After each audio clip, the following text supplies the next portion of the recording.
తుఫానులో జనమండి జగన్ గారికి దండం పెడతారండి. తుఫానులో కొంతమంది ఏదైతే సచివాలయాల్లో షెల్టర్లు తీసుకుంటున్న వాళ్ళు కావచ్చు, లేదా వైఎస్ఆర్సీపీ నాయకులు వాళ్ళ సేవా కార్యక్రమాలు ఏదైతే ఆహారం కావచ్చు, మంచినీళ్ళు కావచ్చు ఏవైతే ఇస్తున్నారో, తర్వాత నాడు నేడులో భాగంగా స్కూళ్ళను బాగు చేశారు కదండి. ఆ స్కూల్లో పునరావాస కేంద్రాలు ఏర్పాటు చేస్తే అక్కడ జనం కావచ్చు, చాలా చోట్ల చాలా రకాలుగా జనం అయితే కనుక జగన్ గారికి దండం పెడతారని చెప్పాలా. ఇప్పుడు అలాగని కూడా ప్రభుత్వం చేయట్లేదండి అంటే కనుక చెప్తాను, వాటి గురించి కూడా చెప్తాను. ఫస్ట్ అయితే లైక్ చేయండి చెప్తాను, ఎందుకంటే మనం విషయంలోకి వెళ్ళే ముందు నాది రిక్వెస్ట్ ఉంది, ఫస్ట్ లైక్ చేయండి. లైక్ చేస్తే ఎక్కువ మందికి ఇన్ఫర్మేషన్ షేర్ అవుతుంది, తెలియని వాళ్ళకి తెలుస్తుంది, అంతే కదా, నాకు కూడా మోటివేషన్ ఉంటుంది. లైక్ చేయండి మీ బాధ్యత. కొత్త వాళ్ళు ఎవరైనా మన ఛానల్ చూస్తే పక్కాగా సబ్స్క్రైబ్ చేయండి. మీ అమూల్యమైన అభిప్రాయాన్ని కామెంట్ రూపంలో తెలియజేయండి. జగన్ గారికి దండం పెట్టడం ఏంటి? ఓ పక్కన చంద్రబాబు నాయుడు గారు అక్కడెక్కడో కూర్చుని, అహోరాత్రులు లోకేష్ గారు అక్కడెక్కడో కూర్చుని ఏంటి దాని మీద పర్యవేక్షిస్తూ, తుఫాను మోంతా తుఫాను ఏదైతే ఉందో దాన్ని పర్యవేక్షిస్తూ ఎప్పటికప్పుడు ఆదేశాలు ఇస్తున్నారుగా. వాళ్ళు చేయట్లేదా అంటే నేను అనేది వాళ్ళు చేయట్లేదు అన్నమాట నేను చెప్పట్లా. ఇప్పుడు నేను చెప్పాలనుకుంది ఏంటంటే జగన్ గారికి జనం దండం ఎందుకు పెడుతున్నారంటే కనుక ఇప్పుడు పునరావాస కేంద్రాలు కావాలా. ఏదైతే తుఫాను ప్రభావిత ప్రాంతాలు ఉన్నాయో అలాంటి చోట్ల పునరావాస కేంద్రాలు కావాలంటే ఎవరిస్తారు? ఎక్కడున్నాయి బిల్డింగ్లు అని అంటే జగన్ గారు కట్టించారు కదా. ఏదైతే జగన్ గారు కట్టించారో 15,000 సచివాలయాలు, వాటిల్లో పునరావాస కేంద్రాలు ఏర్పాటు చేశారు. వాటిపైన ఏంటి మైకు పెట్టి ఏంటి ఎప్పటికప్పుడు ప్రమాద హెచ్చరికలు కావచ్చు, ఏంటి తుఫాను ప్రభావిత హెచ్చరికలు కావచ్చు, వాటి ద్వారా ఆ మైకుల ద్వారా ఆ గ్రామంలో వినిపిస్తున్నారు. అందుకనే చాలామంది వీడియోలు చేస్తున్నారు జగన్ గారు కట్టించిన బిల్డింగ్ ఎక్కిన అని చెప్పేసి. కాబట్టి ఆ బిల్డింగులు అంటే జగన్ గారు కట్టించిన ఏదైతే సచివాలయాలు ఉన్నాయో 15,000 అవి తుఫాను ప్రభావిత ప్రాంతాల్లో బాగా ఉపయోగపడ్డాయి పునరావాస కేంద్రాల కింద. నిజంగా అందు విషయంలో మంచి చేశాడు కాబట్టి తప్పులేదండి, జగన్ గారిని మెచ్చుకోవాలి. ఈ విషయంలో మంచి చేశాడు కాబట్టి. ఇక్కడతో ఆగిపోయిందా అంటే లేదు. ఇంకా పునరావాస కేంద్రాల కింద ఏదైతే జగన్ గారు కట్టించిన సచివాలయాలు ఎంతగా ఉపయోగపడ్డాయో అలాగే నాడు నేడులో అధ్వాన్నంగా ఉన్న స్కూళ్ళన్నీ బాగు చేయించాడు. అధ్వాన్నంగా పెచ్చులు పడిపోతాయేమో, స్లాబులు కూలిపోతాయేమో, గోళ్ళు పడిపోతాయేమో, ఏంటి మొత్తం ఎక్కడెక్కడ నెరబడిపోయినాయేమో, ఇలాంటి వాటిని అన్నింటినీ కూడా సుందరీకరణంగా తీర్చిదిద్దాడు. ఏంటి మొత్తం అన్ని పగుళ్ళు గిగుళ్ళు అన్నీ లేకుండా చాలా బాగా చేయించారు. నాడు నేడులో భాగంగా చాలా స్కూళ్ళు బాగుపడ్డాయి. ఆ స్కూళ్ళలో ఏదైతే నాడు నేడు స్కూల్లో బాగు చేశారో అవే స్కూల్లో తుఫాను ప్రభావిత ప్రాంతాలు ఏవైతే ఉన్నాయో, ఏ జిల్లాలు ఉన్నాయో ఆ జిల్లాలో ఆ స్కూళ్ళు కూడా పునరావాస కేంద్రాల కింద ఉపయోగిస్తారు. అక్కడ వాటిల్లో జనాలు ఉంచుతున్నారు. కాబట్టి దాంట్లో ఉన్న జనమైన వచ్చు, సచివాలయంలో జనమైన కావచ్చు, వాళ్ళందరూ కూడా ఇవి కట్టించిన బిల్డింగ్లు కట్టించిన వాడు ఎవరు అని అంటే కనుక జగన్మోహన్ రెడ్డి గారు వాళ్ళకి దండం పెడతారు. దాంట్లో ఎలాంటి డౌట్ లేదు.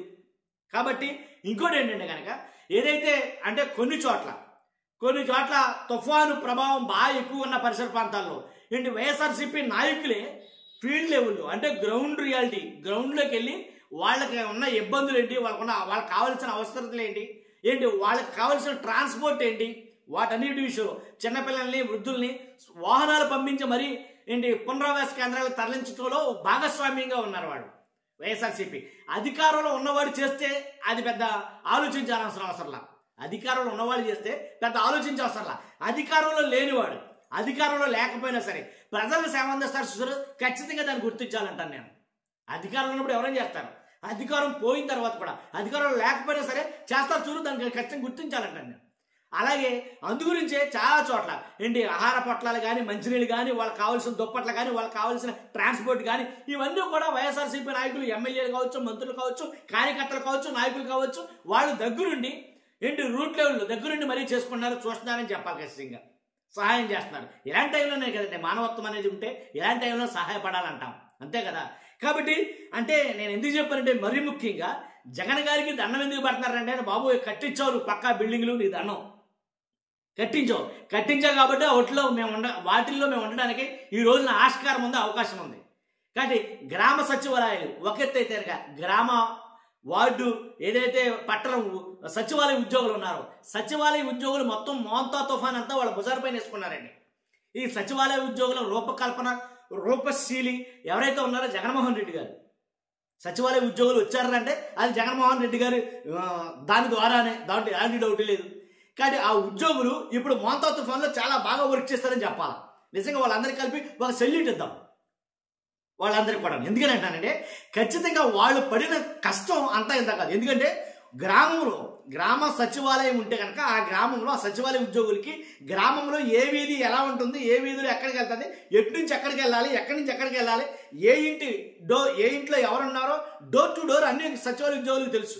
ఎందుకని వాళ్ళ గ్రామ సచివాలయంలో వాళ్ళ గ్రామంలో ఉన్న ప్రతి వీధి ప్రతి ఇల్లు వాళ్ళకి తెలుసు. అలా తెలియడం ఇలా ప్లస్ అయింది, మోంతా తుఫాన్కి ప్లస్ అయింది. కాబట్టి గ్రామ సచివాలయ ఉద్యోగులు ప్రతి వీధిలోనూ వెళ్ళి క్షేత్రస్థాయిలో పరిశీలించి వాళ్ళకి కావాల్సిన అవసరతలు కావచ్చు, వాళ్ళకి కావాల్సినటువంటి ఏవైతే డౌట్లు ఏమైనా ఉంటే కనుక తుఫాను ప్రభావం ఎలా ఉంది ఏంటనేది ఎప్పటికప్పుడు అప్డేట్లు ఇస్తూ ఇటు అధికారులకు ఇటు ప్రజలకి గ్రామ ప్రజలకి ఇటు పైనుంచి ఆదేశాలు అందించే అధికారులకి అనుసంధానంగా ఉండి చాలా క్షేత్రస్థాయిలో చాలా బాగా వాళ్ళ విధులైతే కనుక నిర్వర్తించారని చెప్పాలి. అందుగురించి క్రెడిట్ అంతా జగన్ గారికి వెళ్తుందేమో అనిపించింది నాకు. ఎందుకంటే వాళ్ళు తీసుకొచ్చింది ఆయనే కదా. కానీ ఏదైతే గ్రామ సచివాలయ వ్యవస్థ అవసరం లేదన్నారో కాబట్టి ఆ సచివాలయ వ్యవస్థతోనే ఈరోజు మోంతా తుఫాను ఎదుర్కోగలిగింది ఆంధ్రప్రదేశ్. దీంట్లో ఎలాంటి డౌట్ లేదు, మీరు రాసి పెట్టుకోవచ్చు. కాబట్టి గ్రామ సచివాలయ వ్యవస్థ చాలా బాగా పనిచేసిందని చెప్పాలి. గ్రామ సచివాలయాలు చాలా బాగా ఉపయోగపడ్డాయని చెప్పాలి.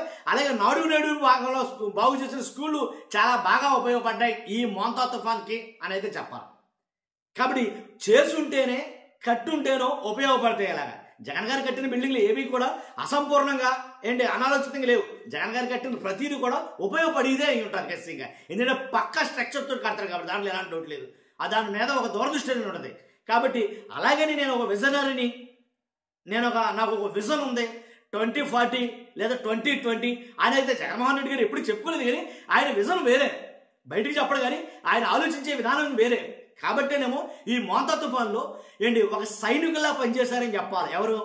ఎవరైతే సచివాలయ ఉద్యోగులు ఉన్నారో ఒక సైనికుల్లాగా మోంతా తుఫాన్ ఏదైతే ఉందో మోంతా తుఫాన్ దాంట్లో పనిచేశారని చెప్పాలి. నిజంగా అందుగురించి వాళ్ళకి సెల్యూట్ చేయాలన్నాను నేను. కాబట్టి ఫస్ట్ అయితే లైక్ చేయండి, కొత్తగా మన ఛానల్స్తో పక్కాగా సబ్స్క్రైబ్ చేయండి, మీ అమూల్యమైన అభిప్రాయాన్ని కామెంట్ రూపంలో తెలియజేయండి. Thank you very much.